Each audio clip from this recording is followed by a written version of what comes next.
Thank you very much, Rachel, Jane, and Giles. So now it's time to actually welcome back rising ballers. We have Eni and Jamie Pollitt, founder and director of Rising Ballers, coming and joining us again. So we had them at the Future of Media in October, and we just thought they were so great. So we asked them to come back and do a presentation on how you can capture the attention of youth audiences today. So they'll be sharing 4 best-in-class video formats to hook and engage youth audiences. Please give them a warm welcome.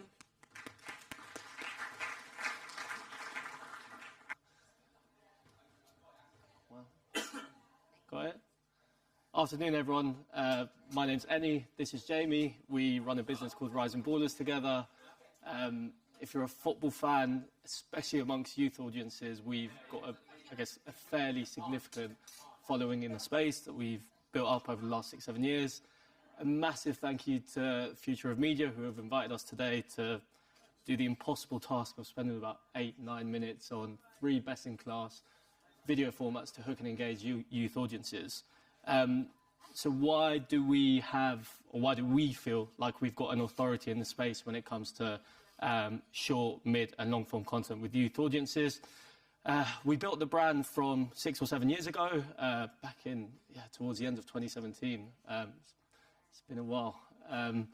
In that time, we've amassed, as I said, a significant audience size to the tune of 10 million followers, all fully organically, no paid ads, just really honing in on football and the intersection around it, from fashion, music, gaming. Fuck it, give me a chance. Some of the most important metrics there that I'll point out is, 1, the demographics. So the majority of our audience is under the age of 30, which from a marketer's perspective is quite a difficult challenge to do, to retain that sort of audience. Our industry engagement rate is 3x that of the standard that you see in industry, and we reach a significant amount of people. What that has allowed us to do is turn this into a full-time business where we work with global brands on product launches, whether it's someone like an Adidas on their latest boot, or my club over there, Man United, who still keeps me up at night, on capsule collections or anything like that. So the sort of stuff that we do is short form, mid form, long form, and we'll give you a bit of a glimpse into some of the work that we've done over the past year, so you can get a bit of a flavour of what we do within sport, and then we'll give you some lessons off the back of that. Now you can click. Yeah. So as you can see, we work with a lot of global athletes, whether it's Cole, who obviously is taking the headlines right now, through to Harry, who's over in Munich, Dave, who's a close friend of the brand's. We're deeply, deeply connected and integrated in football culture and content. Some of the assets that you see here have landed really well on Instagram, some of them have landed really well on YouTube, some have actually had TV bites as well and actually aired in EMEA, and then one actually in the US as well. So really deeply integrated into football culture. But Jamie, who runs a business with me, is the one that's leading the charge on all of that, and can tell you a little bit more. Jamie's on 4, right? So the first thing I want to talk about is our approach to video in 2024. The football media space is very crowded. So to stand out in that, we had to balance speed, quality and innovation in every single piece of content and video that we made. So here are the key components of how we did that this year and how we're going to do that going forward. First and foremost, we have a diversified approach to our video slate. We cover all platforms through long form, mid form, short form. We're across YouTube, Instagram, TikTok. The way we're able to do that so holistically is through our agile and lean team. We have an amazing team mixture of in-house editors, freelancers that we use that are all super experienced in working with footballers and athletes. It's a bit of a cliche, but you're only as good as your team. So they're a key part of our success in video. As I said, all our content is exceptionally versatile. We have cross-platform adaptability, so any long-form piece of content we create for YouTube, we make sure that it's versatile and we can produce cut-downs that go across other platforms that funnel the traffic from other platforms onto our long-form main episodes. Every piece of content that we create, we make sure that it's appropriate for one of our brand partners to get involved. And finally, which is super important for us, We don't create a video unless it fits in with our mission statement, which is to create culture and opportunity for the next wave being young people and Gen Z. So what we're going to do is we're going to talk you through some of our favourite formats and from our slate for this year. The first one I want to talk about is called Perspectives. Perspectives was a brainchild of mine. We've been working on this for a few years. It's essentially a video podcast where we tell the most interesting stories in football. And that's not limited to players. It goes across the whole football ecosystem. So players, coaches, agents, scouts, you name it. They've been on Perspectives this year with us. So how do we ideate this concept? It actually evolved quite a lot over the years. It initially started with 2 players with cue cards interviewing each other. We decided to change that this year and work with 1 talent on camera at a time. The reason behind that was that we wanted to make it into a video podcast so we can attack YouTube and also Spotify and Apple audio platforms and get a greater share of the market that way. So as I said, it's diversified. One of the key components of the success of the series has been the talent that we've been able to get on it. And we've had some pretty big names you might have seen from that video, but we've had people like Fabrizio Romano, Endrick from Real Madrid, Theo Walcott, football heads in this room, I'm sure will know those names. And the truth is, we've been able to get that talent on there through pure relentlessness. One of my favourite stories about how we got someone on the show recently was the Brighton manager, Fabian Hürzeler. He's actually the youngest ever Premier League manager, and we managed to get an interview of him just by simply DMing him on Instagram. And a couple of weeks later, we were in the Brighton training ground interviewing him. So yeah, as you can see from the numbers at the bottom, it's been super successful for us. And it proves that long form is here to stay for Gen Z in terms of content. There's a popular narrative that Gen Z have a short attention span, but I think Perspectives and long form content is definitely here to stay as long as you provide value, engage the right audience on the right platforms. Moving completely away from long form content, so Perspectives which is one of my favourite series. The majority of the time, Perspectives is a 1-hour series minimum where the footballer is really just like unravelling the most sensitive parts of their life and their story. Completely changing tack and going to short form and what you can do to engage youth audiences around that.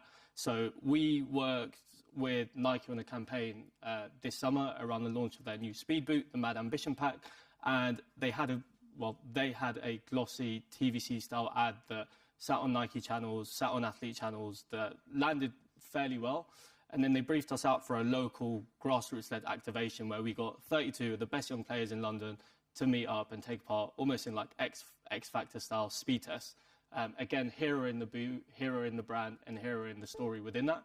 So one of the stories that we told here, like quite simply, and again, this is super lo-fi content. It's kind of a world away from like the sort of more premium storytelling that we did. But this asset alone, which was a 15-second asset, achieved 32. It's pretty ridiculous, but it achieved 32 million views across 6 different platforms. Now, if it lands really well on one platform, you could say it's probably just a fluke.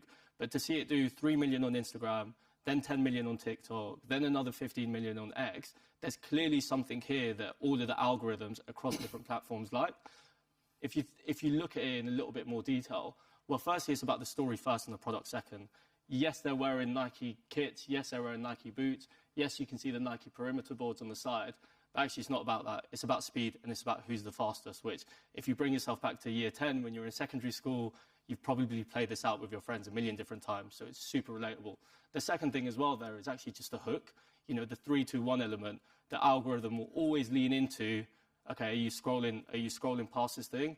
3-2-1 kind of just forces the viewer instantly to watch until the 4th second, which again is a nice little trick. And quite frankly, you want to see it till the end because it's a speed race.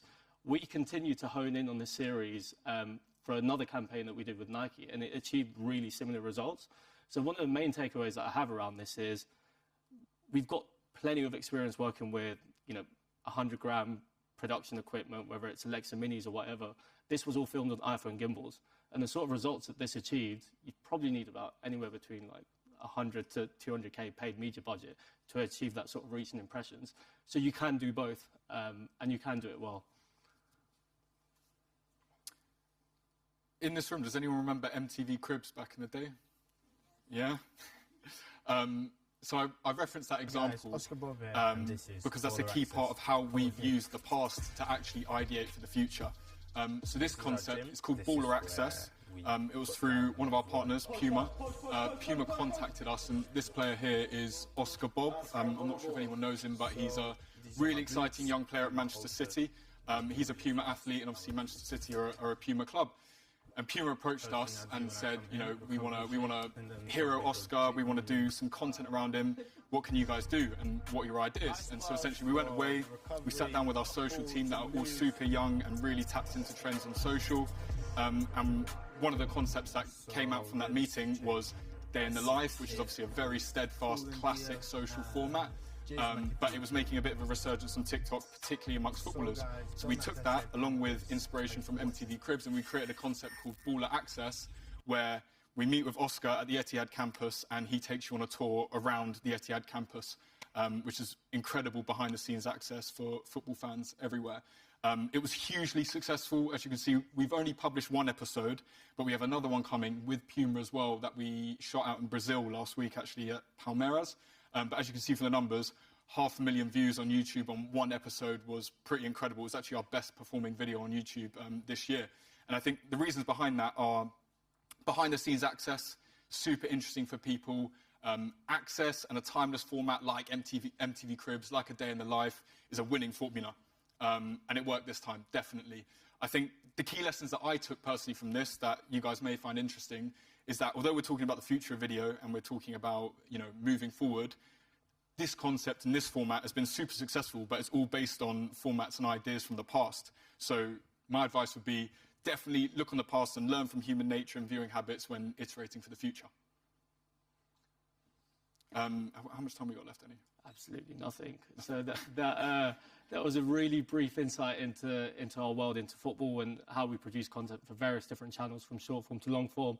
By all means, we're going to be out there if anyone wants to have a chat about some of the work we do. But thank you very much for your patience. Thanks, guys.